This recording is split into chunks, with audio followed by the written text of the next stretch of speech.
નમસ્કાર વહાલા વિદ્યાર્થી મિત્રો, આ યુટ્યુબ ચેનલની અંદર તમારું હાર્દિક સ્વાગત છે. તો મિત્રો, આ વિડીયો ચાલુ કરતા પહેલા તમે જો ચેનલને લાઇક, શેર અને સબસ્ક્રાઇબ ન કર્યું હોય તો ફટાફટ કરી લેજો. જેથી અવારનવાર તમને આ પ્રશ્નના સોલ્યુશન તમને સરળતાથી મળી રહે અને તમને બીજી કઈ જગ્યાએ ગોતવા ન જવું પડે. બરાબર? તો ચાલો શરૂ કરીએ. તો પહેલો દાખલો તમને કીધું છે કે જો 52 પત્તાના ઢગમાંથી કાળા રંગના એકો, રાજા, રાણી તથા ગુલામ દૂર કરવામાં આવે છે. બાકીના પત્તામાંથી એક પત્તું યાદચ્છિક રીતે ખેંચવામાં આવે છે. ખેંચેલા પત્તા સંબંધી નીચેની ઘટનાઓની સંભાવના શોધો. બરાબર? તે પત્તું મુખ મુદ્રાવાળું પત્તું હોય, તે પત્તું લાલ રંગનું હોય, તે પત્તું કાળા રંગનું હોય. બરાબર? તો મિત્રો, પેલે સમજવાનો પ્રયત્ન કરજો કે અહીં જો 52 પત્તાના ઢગમાંથી કીધું છે. બરાબર? એટલે કે કુલ પરિણામ અહીં આપણે 52 આવવાના નથી. કેમ? કેમ કે અહીંયા એકો, રાજા, રાણી અને ગુલામ તો કાઢી નાખે છે. બરાબર? તો જો કાળા રંગના કીધા છે, કાળા રંગના પત્તા કીધા છે એટલે કે આવા 4 પત્તા કીધા છે. બરાબર? 1, 2, 3 ને 4. તો આ 8 પત્તા નીકળશે. કેમ કે કાળા રંગની અંદર ફૂલીના પત્તા પણ આવી જાય છે અને કાળીના પત્તા પણ આવી જાય છે. બરાબર? એટલે કે 52 પત્તામાંથી આપણે 8 પત્તા બાદ કરશું એ આપણા શું હશે? કુલ પરિણામ. બરાબર? તો અહીં લખું છું કે કુલ પરિણામની સંખ્યા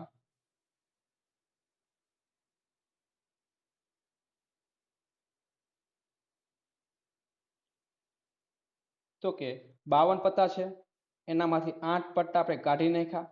8 કયા કયા? તો કાળીના અને ફૂલીના. બરાબર? તો કેટલા વધશે અહીંયા? 44. તો કુલ પરિણામની સંખ્યા કેટલી થશે? 44. બરાબર? હવે જો કે આપણે નામ આપી દઈએ ઘટના એ. ઘટના એમાં તમને શું કીધું છે કે તે પત્તું મુખ મુદ્રાવાળું પત્તું હોય. જો મુખ મુદ્રાવાળા પત્તાવાળી વાત કરીએ તો મુખ મુદ્રાવાળા પત્તા કેટલા હોય ટોટલ? તો 12 પત્તા હોય. 12 પત્તામાંથી જો રાજા, રાણી અને ગુલામ 3 અને 3 6. 6 પત્તા તો નીકળી ગયા. બરાબર? તો હવે કેટલા પત્તા વધ્યા? 6 વધ્યા. બરાબર? તો ખેંચવામાં આવેલ પત્તું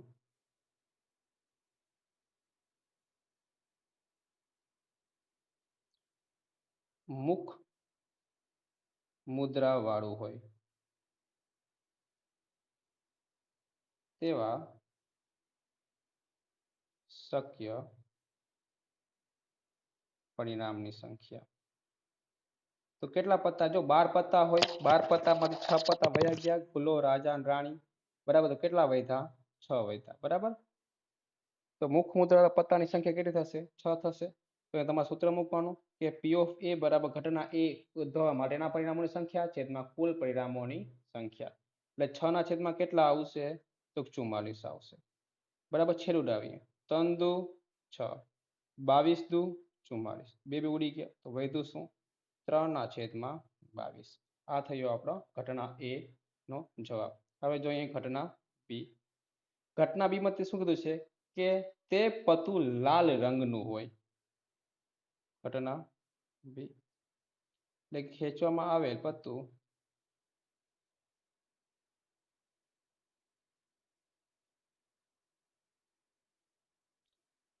લાલ રંગનું હોય તેવા શક્ય પરિણામની સંખ્યા. તો કે જો લાલ રંગના પત્તાની વાત કરી છે તો આપણે પત્તા કાઢ્યા છે. કયા કાઢ્યા છે? કાળા રંગના પત્તા કાઢ્યા છે. એટલે કે લાલ રંગના જેટલા પત્તા હોય એ એટલા ને એટલા જ પત્તા છે. લાલ રંગની અંદર લાલના બધા પત્તા અને ચોકટના પત્તાનો પણ સમાવેશ થઈ જાય છે. એટલે કે ટોટલ કેટલા પત્તા હશે? 26 હશે. તો અહીંયા પી ઓફ બી બરાબર શું આવશે કે ઘટના બી ઉદ્ભવવા માટેના પરિણામોની સંખ્યા કેટલી છે? 26. કુલ પરિણામ કેટલા છે? 44. છેદ ઉડાવીએ. 13 દુ 26, 22 દુ 44. આ બે બે ઉડી ગયા. વધ્યું શું? 13 ના છેદમાં 22. જે આપણે ઘટના બી નો જવાબ છે. ઘટના સી જોઈએ એટલે કે ત્રીજું. તેમાં શું કીધું છે કે તે પત્તું કાળા રંગનું હોય. શું હોય? કાળા રંગનું પત્તું. તો જો ખેંચવામાં આવેલ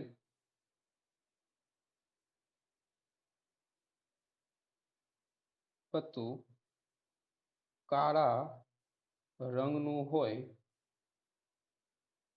તેવા શક્ય પરિણામની સંખ્યા. તો જો કાળા રંગના પત્તા કેટલા હોય? 26 હોય. 26 માંથી આપણે 8 પત્તા કાઢી નાખ્યા છે. તો કેટલા પત્તા વધશે? 26 માંથી 8 કાઢીએ એટલે વધશે 18. બરાબર. તો અહીં સૂત્ર મૂકવાનું P of C બરાબર ઘટના C ઉદ્ભવવા માટેના પરિણામોની સંખ્યા કેટલી છે? 18 છે. કુલ પરિણામ કેટલા છે? 44 છે. છેદ ઉડાવી બરાબર આપણે. તો જો 9 દુ 18, 22 દુ 44. આ બે ઉડી ગયા. વધ્યું શું? 9/22. બરાબર મિત્રો, આ હતો આપણે દાખલા નંબર 1. દાખલા નંબર 2 તરફ આપણે આગળ વધીએ. એક પેટીમાં 5 લાલ લખોટીઓ, 8 સફેદ લખોટીઓ અને 4 લીલી લખોટીઓ છે. પેટીમાંથી એક લખોટી યાદચ્છિક રીતે બહાર કાઢવામાં આવે છે. બહાર કાઢેલ લખોટી લાલ હોય, સફેદ હોય અને લીલી ન હોય તેની સંભાવના કેટલી? બરાબર. તો જોઈએ આપણે અહીંયા કુલ પરિણામ કેટલા આપેલા છે આપણી પાસે? તો જો કુલ પરિણામની સંખ્યા. તો જો 5 કેટલી છે આપણી પાસે? લાલ લખોટી છે. પછી 8 સફેદ છે અને 4 લીલી લખોટી છે. તો આમ આપણે કુલ પરિણામ કેટલા થયા? તો જો 5 ને 8 13, 8 ને 4 17. તો કુલ પરિણામોની સંખ્યા કેટલી થઈ ગઈ? 17. હવે પેલું છે ઘટના એ. ઘટના એમાં તમને શું કીધું છે કે બહાર કાઢવામાં આવેલ લખોટી લાલ હોય. બહાર કાઢવામાં આવેલ લખોટી લાલ હોય તેવા શક્ય પરિણામની સંખ્યા. તો જો લાલ લખોટી આપણી પાસે કેટલી છે? 5 છે. તો શક્ય પરિણામ સંખ્યા કેટલી છે? 5 છે. સૂત્ર મૂકશું કે P of A બરાબર ઘટના A ઉદ્ભવવા માટેના પરિણામોની સંખ્યા કેટલી છે? 5. કુલ પરિણામ કેટલા છે? 17. આપણું P of A નો જવાબ. બરાબર. એટલે પહેલો જવાબ. તો એ બીજું. તો બીજું જવાબ શું કીધું છે? સફેદ હોય. તો ઘટના B.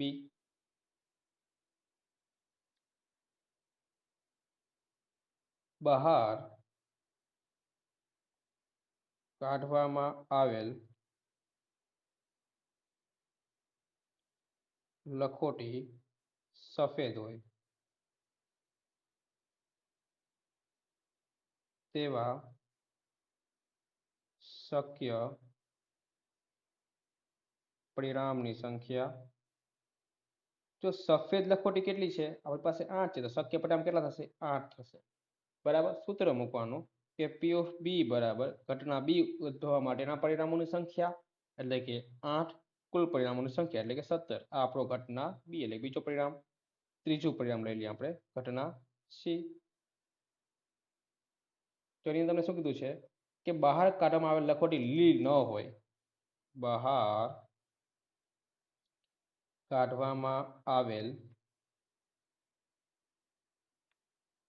લખોટી લીલી ન હોય તેવા શક્ય પરિણામની સંખ્યા. જો લીલી નથી એવી લખોટી કેટલી છે? તો કે એવી લખોટી છે આપણી પાસે લાલ અને સફેદ. હવે બેનો સરવાળો કરવો પડશે. તો 5 ને 8 13. તો 13 લખોટી છે, લીલી લખોટી નથી. તો માટે P of C શું આવશે કે ઘટના C ઉદ્ભવવા માટેના પરિણામોની સંખ્યા છેદમાં કુલ પરિણામોની સંખ્યા એટલે કે આવશે 13/17. આ તમારો જવાબ. ચાલો હવે આપણે દાખલા નંબર 3 તરફ આગળ વધીએ. તો જો પીટર 2 પાસા એક સાથે ફેંકે છે અને તે 2 પાસા પર મળતી સંખ્યાઓના ગુણાકાર કરીને પરિણામ મેળવે છે. રીના એક જ પાસો ફેંકે છે અને પાસા પર મળતી સંખ્યાઓનો વર્ગ કરીને પરિણામ મેળવે છે. પરિણામ તરીકે સંખ્યા 25 મેળવવાની તક કોના માટે વધારે હશે? બરાબર. તો આમાં આપણે બેનો આપણે શોધવાનું છે કે પીટર માટે પણ શોધવાનું છે અને રીના માટે પણ શોધવાનું છે. એ કોના તરીકે 25 મેળવવાની તક કોને વધારે છે એ આપણને શોધવાનું છે. બરાબર. તો આપણે જોઈએ પીટર માટે.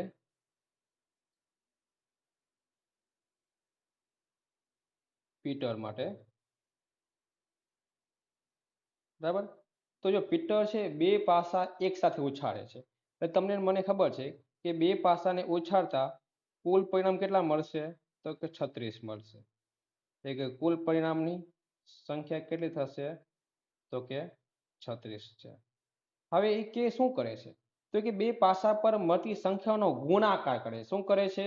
ગુણાકાર કરીને પરિણામ મેળવે છે. દાખલા તરીકે આપ તમને સમજાવું, બરાબર. તો જો આ બે પાસાને ઓછા તેના મળતા પરિણામો છે, બરાબર. તો અહીંયા 1 ગુણ્યા 1 એટલે કેટલા થશે? 1 થશે. 2 ગુણ્યા 1 એટલે કેટલા થશે? 2 થશે. 2 ગુણ્યા 2 એટલે કેટલા થશે? 4. આ બે પાસાના પરના અંકો છે, એનો શું કરે છે? બે અંકોનો ગુણાકાર કરીને તે બધા પર 36 36 પરિણામ મેળવે છે. તો માત્ર એક જ જગ્યાએ છે ને 25 આવશે. કઈ જગ્યા આવશે? 5 5. બરાબર. એટલે કે 36 માંથી એક જ એવું પરિણામ હશે કે જ્યાં તેને 25 મળશે. બરાબર. તો આપણે લખી નાખીએ અહીંયા ઘટના એ જ લખી નાખો અહીંયા, બરાબર. ઘટના એ કે પીટર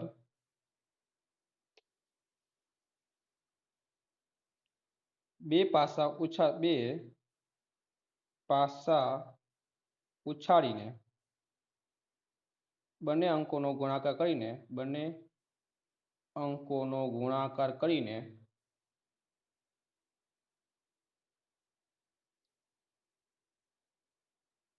25 મેળવે તેવા શક્ય પરિણામની સંખ્યા કેટલી થશે? માત્ર એક જ થાય છે. કઈ જગ્યાએ થાય છે? તો 5 5. બરાબર. કેટલા થશે? 25 થશે. બરાબર. આ ખાલી તમારી ઇન્ફોર્મેશન માટે લખી છે, લખવાની આ જરૂર નથી. બરાબર. પણ તમે હા આ 3 માર્કનો દાખલો છે, તો તેની અંદર તમે છે ને 36 36 પરિણામ તમે લખી શકો છો. જેમ કે 1 1 છે તો એનું પરિણામ 1 આવશે. 1 2 તો 2, 3 4 5 6 એવી રીતે પછી 2 પછી 4 6 8 10 12 એ રીતે 36 36 તમે પરિણામ લખી શકો છો. બરાબર. આમ લખો તો વધુ સારું, પણ વિડીયો લાંબો ન બની જાય એટલા માટે હું લખતો નથી. બરાબર. તો અહીંયા પી ઓફ એ બરાબર શું આવશે તમારે અહીંયા? તો કે ઘટના એ ઉદ્ભવ માટે પરિણામોની સંખ્યા કેટલી છે? 1 છે. કુલ પરિણામ કેટલા છે? 36 છે. બરાબર. હવે આપણે રીના માટે લઈએ. રીના શું કરે છે કે આ પાસાને એક જ વખત ફેંકે છે. બરાબર. એક જ વખત ફેંકે છે માટે કુલ પરિણામની સંખ્યા કેટલી થશે? 1 થશે. તો કુલ પરિણામની સંખ્યા, તો કુલ પરિણામની સંખ્યા કેટલી થશે? 6 થશે. કેટલી થશે? કુલ પરિણામની સંખ્યા 6 થશે. ખબર નહીં, મને લાગે છે કે મેં બોલવામાં થોડી ભૂલ કરી હતી, તો તમે સુધારી લેજો. એટલે કે પાસાને એક વખત ફેંકવામાં આવે તો કુલ પરિણામની સંખ્યા કેટલી મળે છે? 6 મળે છે. બરાબર. તો હવે જોઈએ કે તે શું કરે છે કે તેનો વર્ગ કરે છે. બરાબર. તો આપણે જેમ કે વાત કરીએ કે પાસા પરના અંકોનો શું કરે છે? વર્ગ કરે છે. જેમ કે અહીંયા 1 નો વર્ગ કેટલો થાય? 1 થાય. 2 નો વર્ગ કેટલો થાય? 4. 3 નો વર્ગ 9. 100 નો 4 નો વર્ગ 16. 5 નો વર્ગ 25. 6 નો વર્ગ 36. બરાબર. તો આ 6 વખત 6 આપણે કુલ પરિણામ આવે છે, તો 6 માંથી એક વખત 5 આવે છે. બરાબર. તો આપણે અહીંયા લઈ લઈએ ઘટના બી. તો કે રીના એક વખત પાસો ઉછાળીને મળતા પરિણામનો વર્ગ કરીને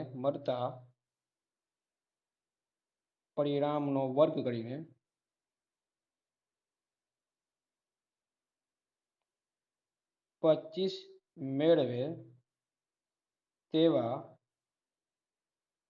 શક્ય પરિણામની સંખ્યા કેટલી થશે? તો કે વર્ગ કરે છે એટલે 25 છે એ આવવાની શક્યતા ખાલી એક જ છે. એટલે કેટલા આવશે? 1 આવશે. હવે તમારે અહીંયા સૂત્ર મૂકવાનો, પી ઓફ બી બરાબર ઘટના બી ઉદ્ભવ માટેના પરિણામોની સંખ્યા છે તેમાં કુલ પરિણામોની સંખ્યા. તો ઘટના બી ઉદ્ભવ માટે પરિણામોની સંખ્યા કેટલી છે? 1 છે. કુલ પરિણામ કેટલા છે? 6 છે. બરાબર. તમારી પાસે બે જવાબ મળ્યા કે પીટર માટે 1/36 મળ્યું છે અને રીના માટે તમને 1/6 મળ્યું છે. બરાબર. તમને ખબર હશે કે છેદ જેમ મોટો એમ સંખ્યા કેવી થશે? નાની થશે. અને છેદ જેમ નાનો એમ સંખ્યા કેવી થશે? મોટી થશે. આમ રીના ને 25 મેળવવાની તક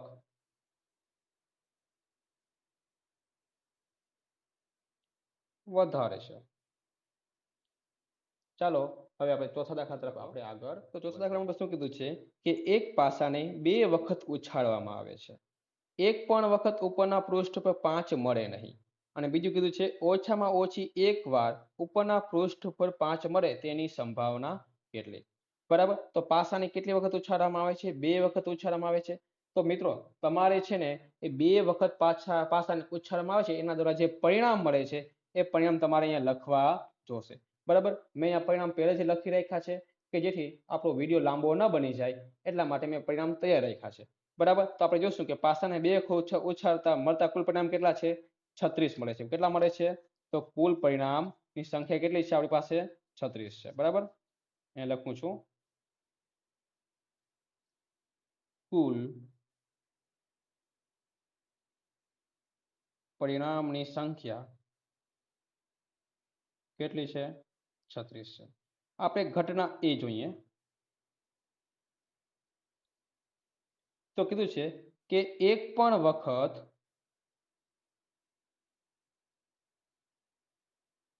પૃષ્ઠ ઉપર 5 મળે નહીં તેવા શક્ય પરિણામની સંખ્યા. તો જો આપણે 5 પૃષ્ઠ ઉપર જોતા નથી. તમને ખબર છે કુલ પરિણામ કેટલા છે આપણી પાસે? તો કુલ પરિણામ છે 36.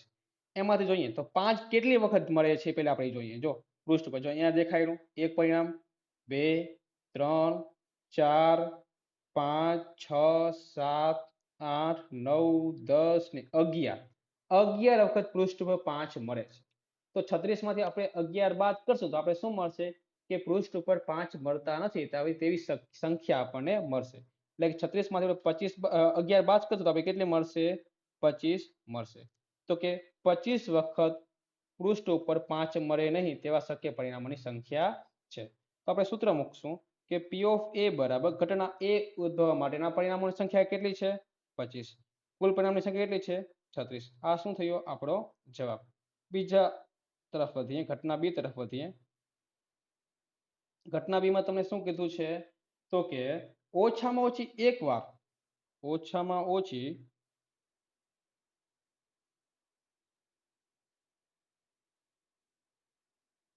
વાર પૃષ્ઠ ઉપર 5 મળે તેવા શક્ય પરિણામની સંખ્યા. બરાબર, તો ઓછામાં ઓછી એક વખત 5 મળે તેવા શક્ય પરિણામની સંખ્યા હમણાં જ આપણે જોઈ હતી કેટલી છે? 11 છે. બરાબર, તો સૂત્ર મૂકવાનું કે P of B બરાબર ઘટના B ઉદ્ભવવા માટેના પરિણામોની સંખ્યા કેટલી છે? 11 છે. કુલ પરિણામ કેટલા છે? 36 છે. આ આપણો ચોથો દાખલો થઈ ગયો. હવે આપણે પાંચમા દાખલા તરફ આગળ. દાખલામાં શું કીધું છે કે એક પાસાને એકવાર ફેંકવામાં આવે છે. બરાબર, તો પાસા દ્વારા મળતા શક્ય પરિણામ, પાસા દ્વારા મળતા પરિણામો કયા કયા મળશે આપણે? તો 1 થી 6 પરિણામ આપણને મળશે. બરાબર, તો જો કુલ પરિણામ આપણે કેટલા મળ્યા? તો કુલ પરિણામની સંખ્યા કેટલી મળી આપણને? તો 6 મળે છે. કેમ કે પાસો માત્ર એક જ વખત ઉછાળવામાં આવે છે. તો પેલું તમને કીધું છે કે અવિભાજ્ય સંખ્યાઓ, તો આપણે નામ આપશું ઘટના A.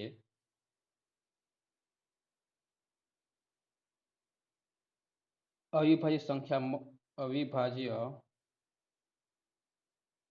સંખ્યા મળવાની શક્યતા, શક્ય સંખ્યા. તો જો અવિભાજ્ય સંખ્યા આમાં કેટલી આવે છે? તો 2, 3 અને 5. એ કેવી છે? અવિભાજ્ય સંખ્યાઓ છે. બરાબર, તો કેટલી થઈ અવિભાજ્ય સંખ્યા આપણી પાસે? 1, 2 ને 3 થઈ છે. બરાબર. સૂત્ર મૂકવાનું કે પી ઓફ એ બરાબર ઘટના એ ઉદ્ભવવા માટેના પરિણામોની સંખ્યા કેટલી છે? 3. કુલ પરિણામ કેટલા છે? 6. એટલે જવાબ શું આવશે? આપણને 3 દુ 6 એટલે 1/2. હવે આપણે બીજું જોઈએ, ઘટના બી.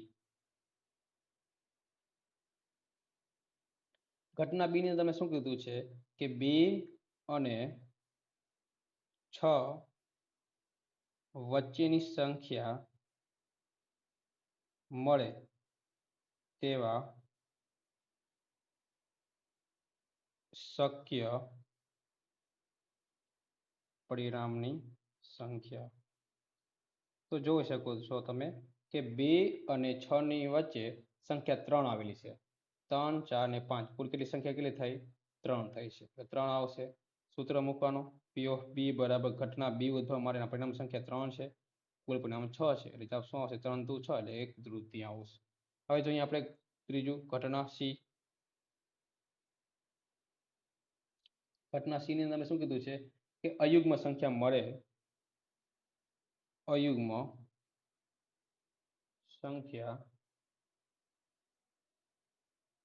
મળે તેવા શક્ય પરિણામની સંખ્યા. તો જો અયુગ્મ સંખ્યા એટલે કેવી સંખ્યા થશે? એકી સંખ્યા થશે. તો 1 થી 6 ની અંદર સંખ્યા કઈ છે? 1, 3 ને 5. આમ 3 સંખ્યા છે જે કેવી છે? અયુગ્મ સંખ્યા છે. એટલે 3 આવશે. બરાબર. સૂત્ર મૂકવાનું પી ઓફ સી બરાબર ઘટના સી ઉદ્ભવવા માટેના પરિણામોની સંખ્યા 3, કુલ પરિણામોની સંખ્યા 6. એટલે જવાબ શું આવશે? 3 દુ 6 એટલે 1/3. આ થયું તમારો જવાબ. બરાબર મિત્રો. તો આપણે વિભાગ સી ની અંદર સંભાવનાના તમામ પ્રશ્નોનું સોલ્યુશન કરી ચૂક્યા છે.